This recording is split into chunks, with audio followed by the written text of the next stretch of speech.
Hello and welcome to the presentation how Unreal Engine was used in the construction of the world's most advanced and first sustainable research facility for Neutron science, European Spallation Source, or ESS. My name is Helmback, and for the next 30 minutes I will be talking about how we've been using Unreal Engine as a tool for the design and construction of ESS. Welcome.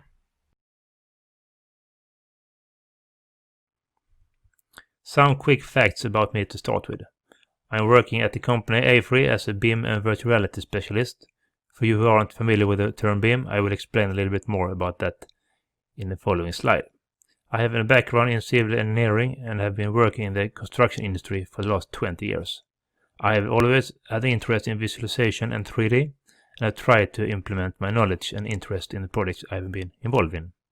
I'm also a gamer, and for the past years I have really seen how our industry has been evolving and starting to see the advantages with using real-time technologies from the gaming world in the projects. So, what is BIM? BIM stands for Building Information Modeling or Management, and can be defined as a process for creating and managing information on a construction project across the whole project's lifecycle.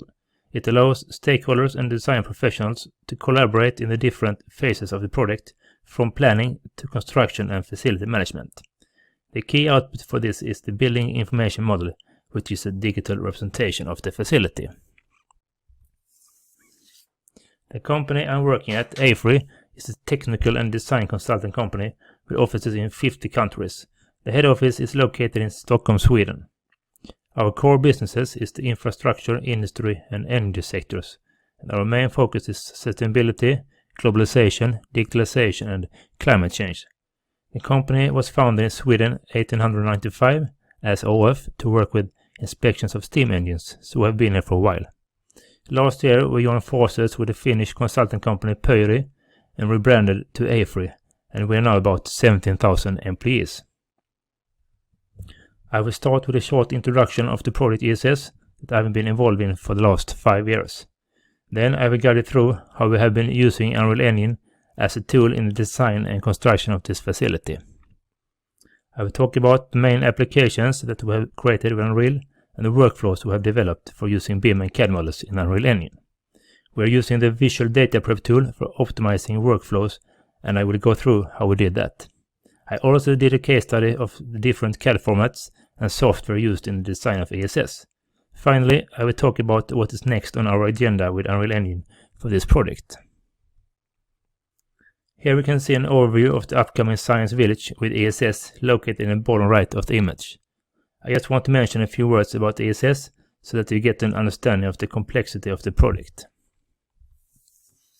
European Spallation Source is located in the southern part of Sweden, outside a town called Lund, and is an alliance of 30 member countries. The goal with this facility is scientific research related to materials, energy, health and environment. With a budget of more than $1.8 billion, ESS will be one of the world's first sustainable research facilities when up and running in 2023. This project and my team was last year awarded AEC Excellence Awards for the Best Innovative BIM Project in the category Large Design Project. One research application that will be conducted is the studying of enzyme structures and chemical processes. There will also be research to understand atomic structure of materials and their behavior, and a few other areas of research fields as mentioned here. Here you can see a layout of the facility, and I will run a short video to give you a crash course about ESS. ESS is located on the outskirts of Lund, a city with a long, rich history. It's built on the border between the city and the countryside on 75 hectares of land, and it is here the future will be formed. This is where it all starts. The iron source manufactured by INFN in Italy. Plasma is created from hydrogen gas, and the protons are separated from the electrons. These protons are then drawn into the accelerator, where they're accelerated to speeds approaching the speed of light. The 602.5 meter long accelerator is divided into a warm section, a cold section, and a section for which is set aside for future upgrades. What we see here is mostly the cryogenic system that will cool the accelerator. While the accelerator tunnel is mostly 8 meters below ground, the equipment that powers it is placed in the gallery on ground level. They are connected through stubs placed along the tunnel. When the protons hit the tungsten target wheel, the spallation occurs, and the neutrons are released from the tungsten nuclei. A moderator then collects and moderates the neutrons before they're guided towards the instruments. ESS will have 3 instrument halls surrounding the target. The largest is for the long instruments, which are up to 180 meters from the target. ESS will have 15 instruments online by 2026 and has planned for a total of 22 state-of-the-art instruments. This is where the magic takes place. Each instrument is tailor-made by scientists, for scientists, to make the most of the neutrons. As a facility focused on the users, ESS will provide the scientists with beam time at an instrument, as well as a scientist that can help these visiting researchers make the most out of every instrument. The ESS campus, where the scientists will stay during their time at ESS, includes a restaurant, auditorium, conference rooms, and office space for all ESS employees. We will move in at the beginning of 2021. ESS has more than 500 employees representing over 50 nationalities. First Science is set to take place in 2023. We will deepen our understanding of the world around us and perform research on scales never seen before. Together, we're on our way to change the world for the better.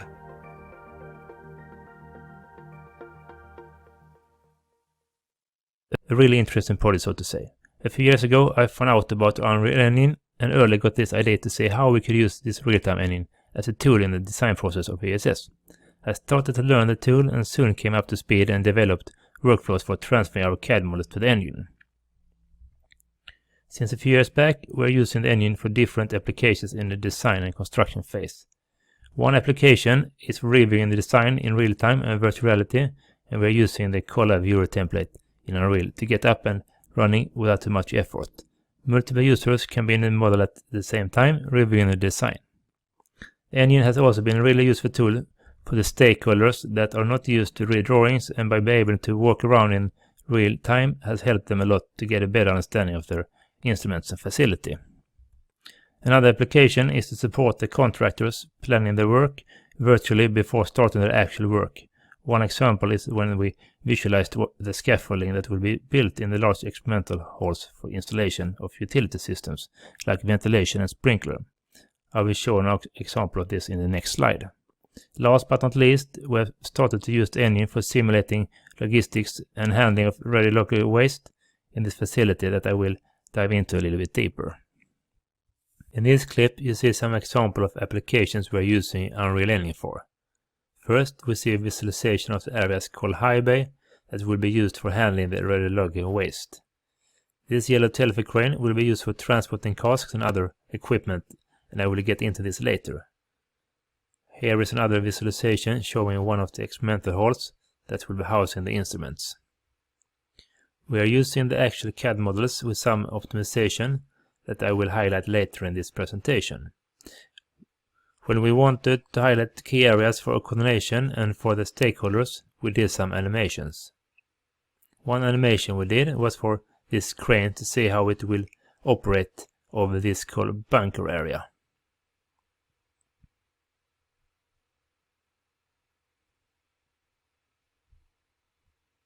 Here we are using a virtual reality for reviewing the design with stakeholders and designers. We have done a lot of real-time visualizations of the facility to show both stakeholders but also designers what it will look like once completed. These applications have been really useful throughout the design phase to find issues in terms of clashes, reviewing of accessibility, and for operations. I can also mention that the main focus with using real-time has been for coordination of all involved parties and to get a better understanding of the facility, not to make it visually appealing.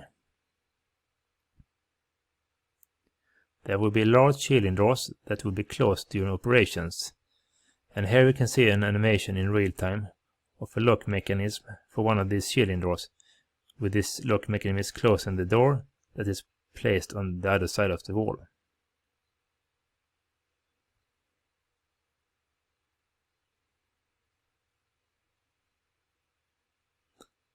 And here the shielding door is closing, and it is open and closes with a trigger box. A great way to visualize key areas of interest.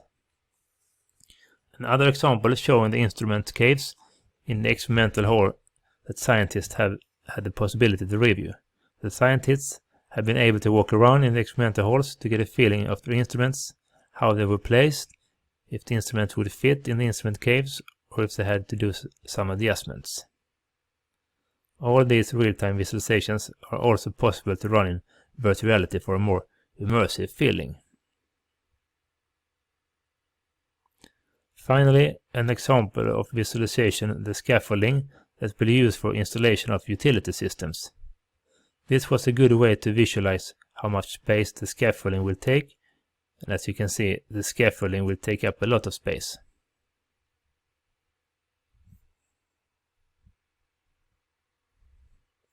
One of the applications we are using Unreal Engine for is to visualize the logistic operations of radiological waste. At ESS there will be a lot of handling of casks of different sizes, which will be moved by a large telfie crane, as you can see in the picture above, and visualized in the previous video clip. By simulating these operations virtually both in real time and in virtuality, you can avoid issues later on during commissioning and operations. We have been using blueprint scripting to create interactivity for the crane, and also made it possible to operate the crane in virtuality with either a gamepad or a VR controls.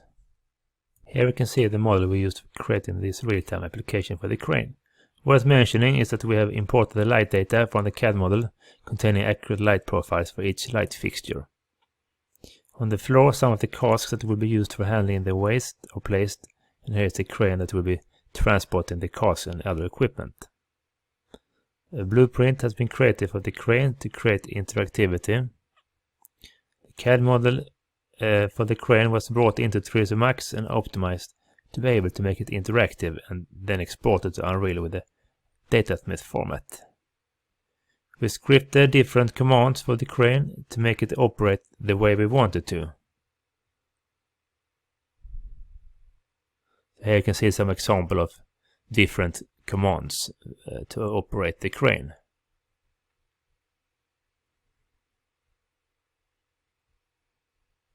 Here you can see the radio control for the crane with the keyboard commands for interaction with the crane.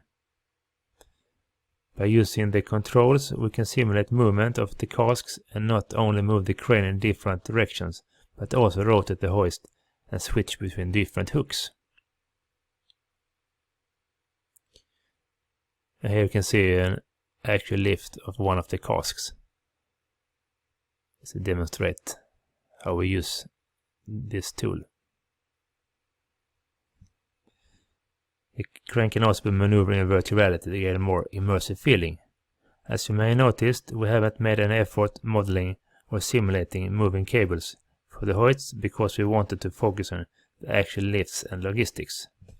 We had to do a good optimization for all of the design models to be able to keep up a good frame rate, but in a few occasions when there were a lot of movement we did get some frame drops. And finally you will see how we can switch between different hooks. Here you see how we can switch to the second hook and operate it also in different directions. This is part of the same blueprint.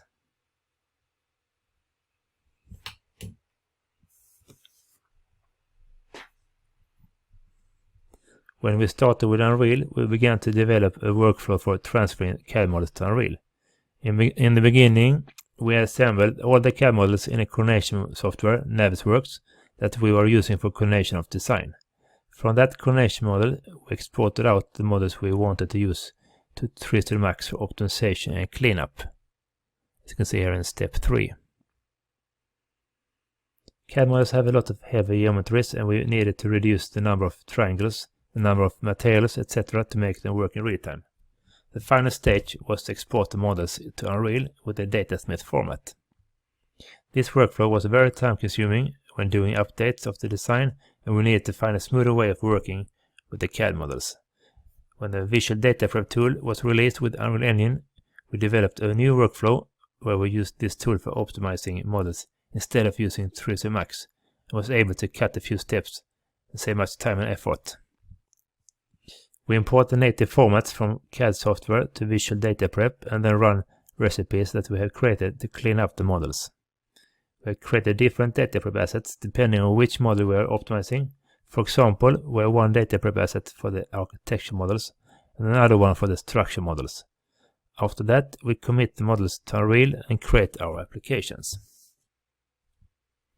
For the coordination of the facility, we're using a coordination model with other designers' models that has been assembled in a coordination software, Navisworks. When we worked with the old workflow, we used this coordination model and exported the models we wanted to use in Unreal Engine. We created export views for each model or model sets we wanted to use.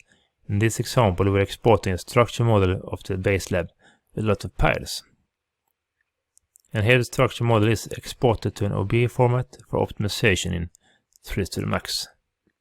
The reason for exporting the models to the OBJ format was that the import process to Unreal Engine was quicker than using FBX when doing a lot of iteration of the design. And after the export is done, we import it to 3ds Max, and we do it as a single mesh to make things easier.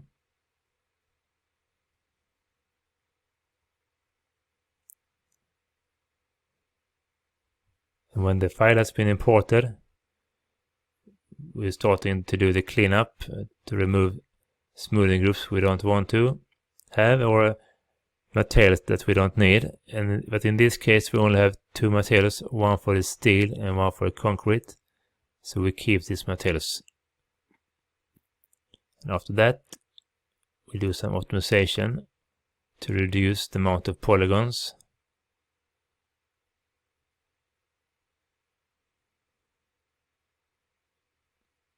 And then the final step is to do export to Unreal Engine with the datasmith format.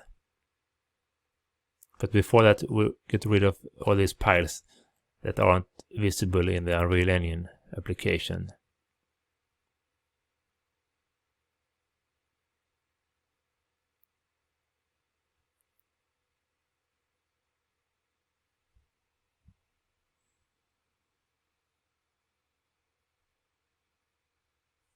This is a very time-consuming process and workflow, so therefore we needed to create a more efficient workflow to work with.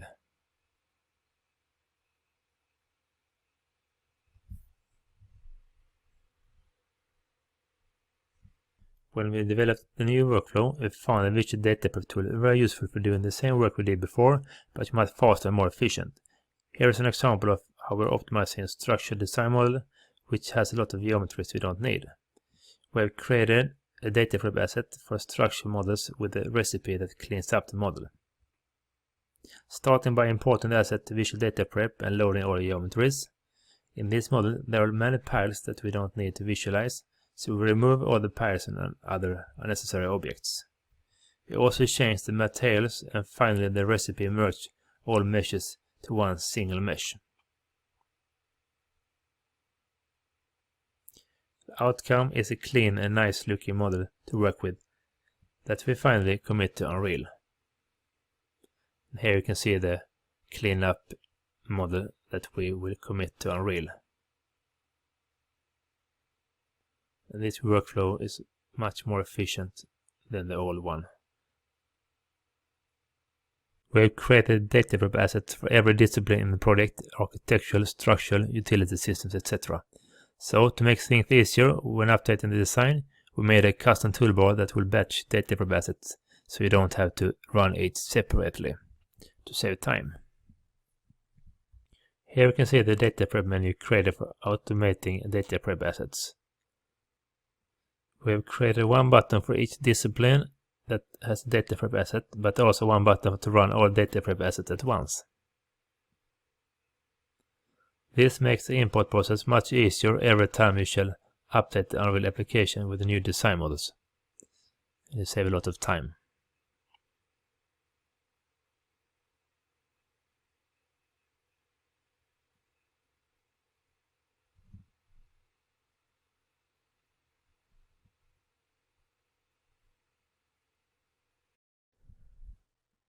As I mentioned earlier, all lights from the BIM software have been imported with accurate lighting profiles called IES, which stands for Illuminating Engineering Society. With these IES profiles, we get a nice and accurate lighting in our visualizations. Here is an example showing some light fixtures with light data in the BIM model that we want to export to Unreal. Each type of light fixture has an IES profile with accurate light data. Here is an example of one light data in Revit. Light data can be downloaded from the manufacturer's website and added to the light fixture. The model is exported with the datasmith format and imported to Unreal Engine with the IES profiles included.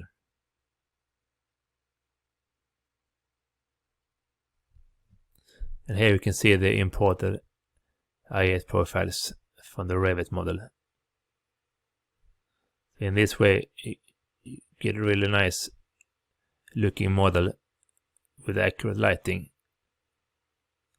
Here you see an IES texture imported from Revit.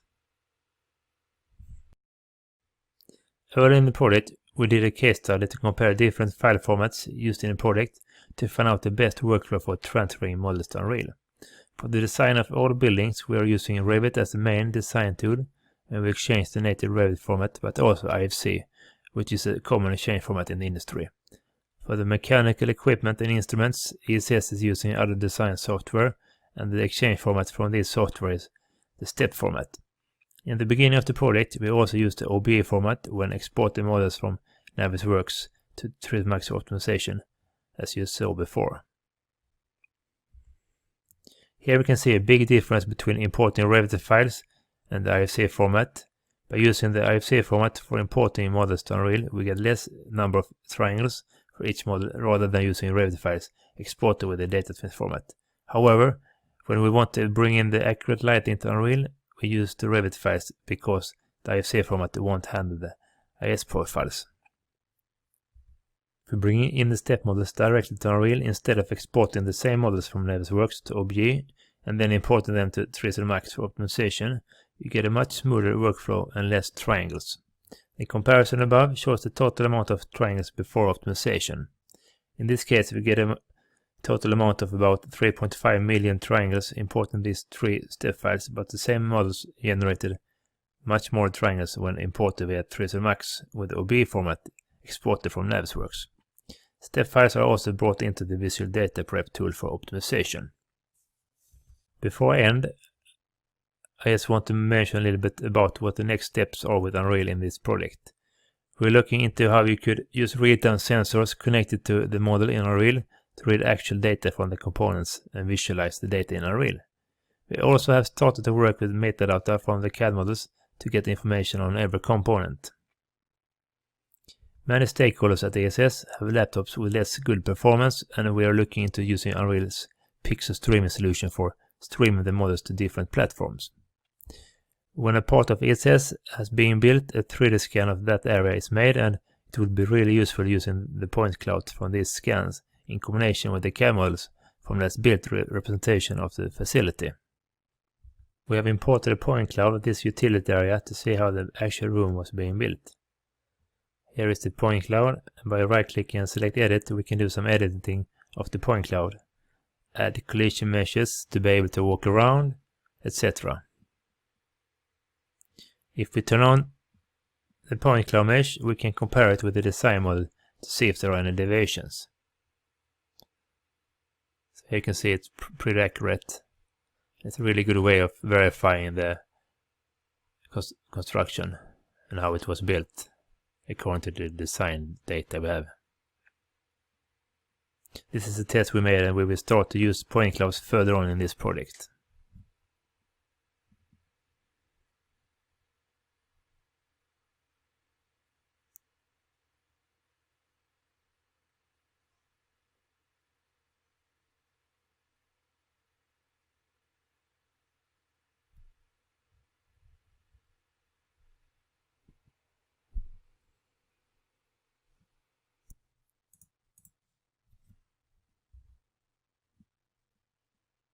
We have imported a point cloud of this utility area to see how the actual room was being built.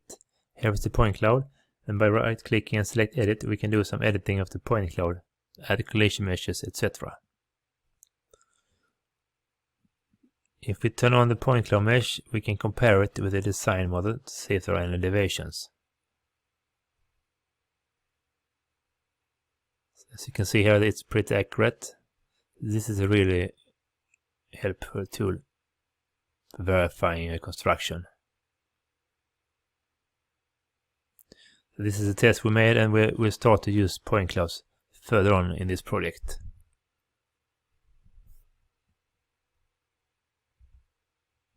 So my final words are that ESS is a really cool project to be a part of. Using Unreal Engine as a daily tool in the design process has helped us a lot. Thank you for listening, and if you want to hear more about my work at ESS, don't hesitate to contact me. Next there will be a Q&A session, and I will gladly try to answer your questions. Thank you.